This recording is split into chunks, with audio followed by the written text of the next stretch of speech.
இலக்கணங்கள் என்னன்னு நினச்சிக்கிறேன்னா, அடுத்தவங்க எப்படி சந்தோஷமாகறாங்களா இல்லையான்னு பார்க்குறது இல்லை இலக்கணம். எதை பார்க்கணும் நான்? பொண்டாட்டி யாருக்காக?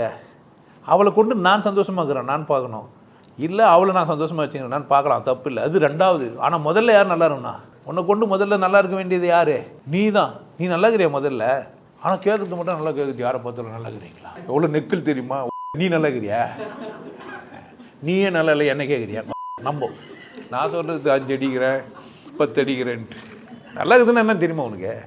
சரி நல்லா இருக்குதுன்னா எப்படி சொல்லுங்களேன், நான் அப்படி இருக்கிறேன்னு கேட்டுப்பாங்க. எப்படி இருக்குதுன்னு தெரில, கொஞ்சம் நல்லா இருக்குதுன்னா என்னன்னு சொல்லுங்கன்னா என்ன பண்ணுவாங்க? நல்லா இருக்கிறேன்னு கேட்டீங்கல்ல, நல்லா இருக்குதுன்னா என்னன்னு சொல்லுங்களேன், என்ன சொல்லுவாங்க? எவன்னா யார் என்ன நல்லா இருக்கிறாங்கன்னு சொல்லலாம் பாரு, சொல்ல சொல்லு பார்க்கலாம். இவங்க நல்லா இருக்கிறாங்கன்னு சொல்ல இன்னொருத்தரை, யாரோ ஒருத்தரை பார்த்து இவங்க நல்லா இருக்கிறாங்க. உங்கள் பார்வைக்கு யாருன்னா நல்லா இருக்கிறவங்கள பார்த்துக்கிறீங்களா? ஓ நான் தான் இஷ்டத்துக்கு பேசிக்கிறியே, அப்போ அந்த இடத்த நான் வாங்கி வச்சுக்கிறேன். என்னன்ட்டு என்னை போய் நல்லா இல்லைன்னு சொல்கிறியே, அப்போ நீ எப்பேற்பட்ட இல்லை? என்னையே நல்லா இல்லைன்னா நீ எப்படி இருக்க போகிற? என்னை நல்லா இருக்கிறேன்னு நீ நினச்சானா தான் நீ என்ன ஆவ, இல்லைன்னா என்ன ஆவ? நாசமாக போக வேண்டியது தான். நான் வர சொல்கிறேன், நான் நல்லா இருக்கிறேங்க, சந்தோஷமாக இருக்கிறேன், அதில் ஹாப்பியாக இருக்கிறேன், ஜாலியாக இருக்கிறேன், இஷ்டமாக பேசிக்கிறேன், எனக்கு கவலையே இல்லை, நான் அப்படி இன்னுவேன் அப்படி இன்னுவேன், நான் அப்படி தானே அப்படி தானே. நான் நல்லா இருந்தால் யாருக்கெல்லாம் பிடிக்காது? நான் நல்லா இருந்தால் யாருக்கு பிடிக்காது?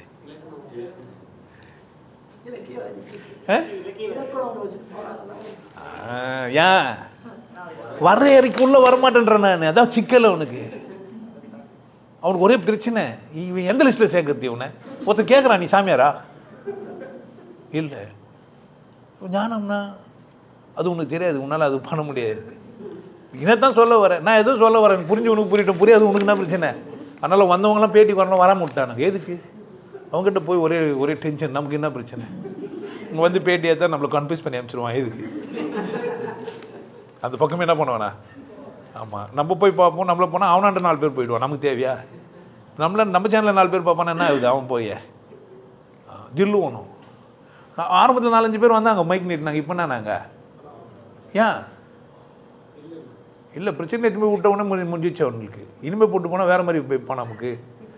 வந்தவங்களாம் ஈஸியாக கேட்டுருந்தாங்க, அவர் எப்படி இவர் எப்படின்ட்டு. இவர் நீ சொல்ல வேண்டியது தானே அவர் எப்படின்னு. இப்போ உஷாராயிட்டார் இவர்கிட்ட போய் மைக் நீட்டினா என்ன சொல்ல மாட்டார் யாரையா? ஆமாம், விஜய் பற்றி பேசினா நம்ம என்ன பேசிட்டான்? எல்லா நடிகனும் பேசிட்டோம், ஒரு நடிகை நான் பேசிக்கிறேன்.